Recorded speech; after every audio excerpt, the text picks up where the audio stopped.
শিশুদেরকে নিয়ে আমরা বাইরে বের হলে আপনি যদি আর ভাগনা ভাগ্নিকে নিয়ে বের হন, আপনি কমনলি জিজ্ঞেস করবেন যে কিছু খাবে তোমরা, ঠিক আছে?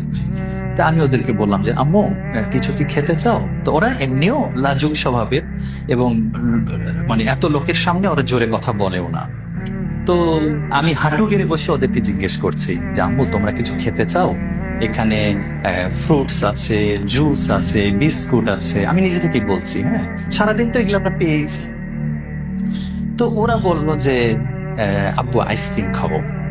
হ্যাঁ, বিশ্বাস করেন আমি তো যেহেতু জোহরের আগ পর্যন্ত আশেপাশে ঘুরেছি, আমি আইসক্রিম দেখি না। আচ্ছা, হ্যাঁ, তা আমি ওদেরকে বলেছি যে আম্মু আইসক্রিম তো এখানে নাই, তুমি লাবান আছে, তুমি কি লাবান খাবা? তা আমি হাঁটু গাড়া বসাচ্ছিলাম, এবার উঠে আমি খুঁজতেছি যে কোন দিকে লাবান পাবো। হ্যাঁ ঠিক আছে, কোন দিকে লাবান দিচ্ছে কিনা, জাস্ট বড় বড় লরির দিকে তাকিয়েছি যে কেউ লাবান দিচ্ছে কিনা।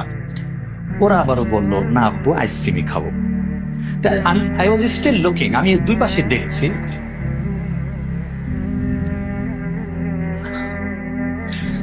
আমি জাস্ট দেখলাম একটা ভিড়ের মধ্যে থেকে দুইজন যুবক, তাদের দুই হাতে দুটা আইসক্রিম, আচ্ছা, তারা সোজা আমার মেয়ের কাছে এসে আইসক্রিম দিয়ে গেল।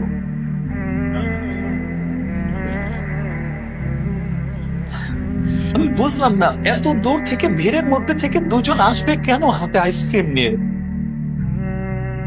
যদি হতো তাদের হাতে ডজন ডজন আইসক্রিম আছে আমি মেনে নিতাম, দে আর অলরেডি ডিস্ট্রিবিউটিং।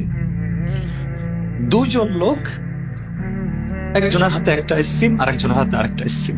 আল্লাহ সুবহানাহু ওয়া তাআলা আপনাদের জন্যই পাঠিয়েছে, বাচ্চাদের জন্যই পাঠিয়েছে বিষয়টা। আমি জানেন আমার জাস্ট মনে হলো তখন, আমার জাস্ট মনে হলো আল্লাহ আমাকে বুঝাই দিলেন শিবলে এটা আরাফার মাঠ। আমার ছোট হাজি চাইছে আইসক্রিম খেতে, তুমি জানো না এখানে দোয়া কবুল হয়? আমার জাস্ট মনে হলো আল্লাহ বুঝাই দিলেন how dare you tell them এখানে আইসক্রিম নাই। আমি তো এটা বলতে পারতাম আচ্ছা আম্মু আল্লাহর কাছে চাও দেখা যাক পাওয়া যায় কিনা। আমি কেন সিদ্ধান্ত দিলাম এখানে আইসক্রিম নাই? তুমি কি লাবান খাবা? Why did I offer them alternative? আমার আসলে বলা উচিত ছিল আম্মু আল্লাহর কাছে চাও দেখি খুঁজে পাওয়া যায় কিনা। আমি এখনো বলতে পারি না যে ওই দূর আমি দেখতে পাচ্ছিলাম, বুঝলেন, প্রায় 30-40 হাত বা 20-25-30, আমি জানি না এক্স্যাক্টলি। ভিড়ের মধ্যে থেকে দুজন আমাদের দিকে আসছে। They even did not talk to us. Ice cream দুজনকে দিয়ে দিল। সম্ভবত আমি যদি ভুল না বলে থাকি মাথায় একটু, মানে ছোট বাচ্চাদের মাথায় একটু আদর করে চলে গেল। এবং এখানেও বলে রাখি যেদিক থেকে আসছেন তারা ওদিকে যান নাই, ফরওয়ার্ড সামনের দিকে চলে গেছেন। এখন অনেকে বলবে ভাই আরে এগুলো হয়ে যায়, ওনারা দিচ্ছিলেনই, আপনারা ওই মুহূর্তে পেয়ে গেছেন।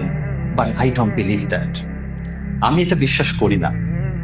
আমি এটা এখনো বিশ্বাস করি আমি একটা ভুল করছি।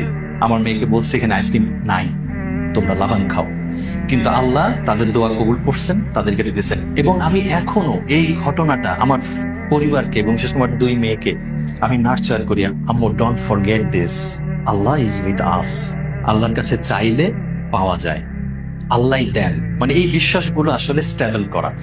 তো আসলে এগুলো প্রত্যেক বছর হজে হজে আরাফার দিনে এটা তো মনে পড়েই।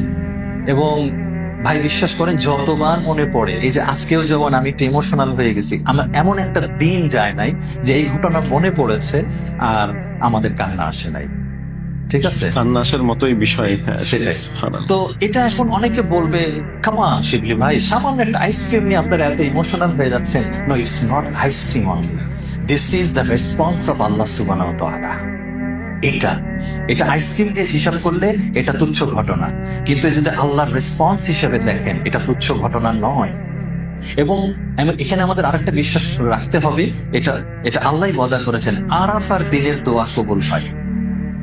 অনেক হাজিরা যান, যারা জীবনে প্রথম যাবেন এটা মনে রাখবেন, অনেক হাজিরা যান শুধু আশেপাশে ঘুরে ফিরে দেখতে দেখতে আর খাবার সংগ্রহ করতে করতে সময় নষ্ট করেন।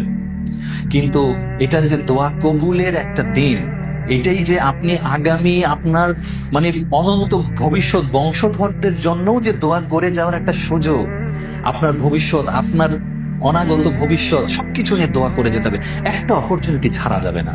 সুতরাং আমি বলবো যে আপনারা কেউ প্লিজ ভবিষ্যতে যারা যাবেন, এই যে একটু আগে তো আমরা সেলফি টেলফির কথা বলছিলাম, এগুলো তো ত্যাগ করবেনই, সাথে আমি বলবো অযথা সময় নষ্ট করবেন না আরাফার দিনগুলি। দোয়া দোয়া আর দোয়া।